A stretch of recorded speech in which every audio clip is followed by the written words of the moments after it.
Orang kaya dan Lazarus yang miskin. Ada seorang kaya yang selalu berpakaian jubah ungu dan kain halus, dan setiap hari ia bersukaria dalam kemewahan. Dan ada seorang pengemis bernama Lazarus, badannya penuh dengan borok, berbaring dekat pintu rumah orang kaya itu, dan ingin menghilangkan laparnya dengan apa yang jatuh dari meja orang kaya itu. Malahan anjing-anjing datang dan menjilat boroknya.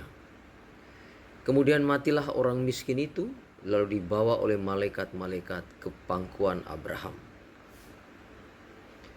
Orang kaya itu juga mati, lalu dikubur, dan sementara ia menderita sengsara di alam maut, ia memandang ke atas, dan dari jauh dilihatnya Abraham dan Lazarus duduk di pangkuannya. Lalu ia berseru katanya, "Bapak Abraham, kasihanilah aku. Suruhlah Lazarus supaya ia mencelupkan ujung jarinya ke dalam air dan menyejukkan lidahku, sebab aku sangat kesakitan dalam nyala api ini." Tetapi Abraham berkata, "Anak, ingatlah bahwa engkau telah menerima segala yang baik sewaktu hidupmu, sedangkan Lazarus segala yang buruk. Sekarang ia mendapat hiburan dan engkau sangat menderita. Selain daripada itu, di antara kami dan engkau terbentang jurang yang tak terseberangi, supaya mereka yang mau pergi dari sini kepadamu, ataupun mereka yang mau datang dari situ kepada kami, tidak dapat menyeberang."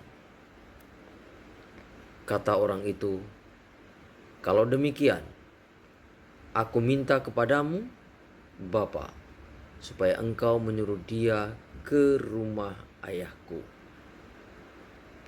Sebab masih ada 5 orang saudaraku, supaya ia memperingati mereka dengan sungguh-sungguh, agar mereka jangan masuk kelak ke dalam tempat penderitaan ini."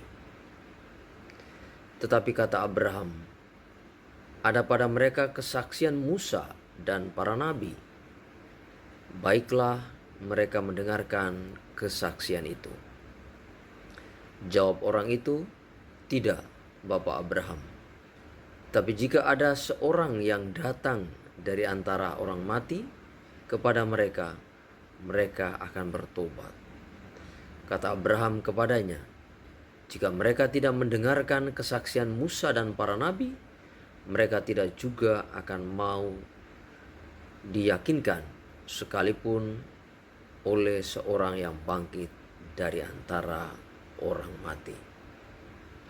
Saudara-saudariku yang terkasih di dalam Yesus Kristus, Injil hari ini mengajarkan masalah orang kaya bukan terletak pada kekayaan, melainkan pada sikap yang egois dan tidak peduli terhadap sesama yang menderita, seperti Lazarus si miskin yang hanya mengharapkan sisa makanan di depan pintunya. Perumpamaan ini juga menegaskan bahwa tidak ada keselamatan atau kesempatan bertobat setelah kematian. Oleh karena itu, penting untuk memanfaatkan masa hidup dengan berbuat kebaikan, berbagi kasih, dan memberitakan Injil, karena perbuatan baik adalah investasi untuk sebuah kehidupan kekal nanti.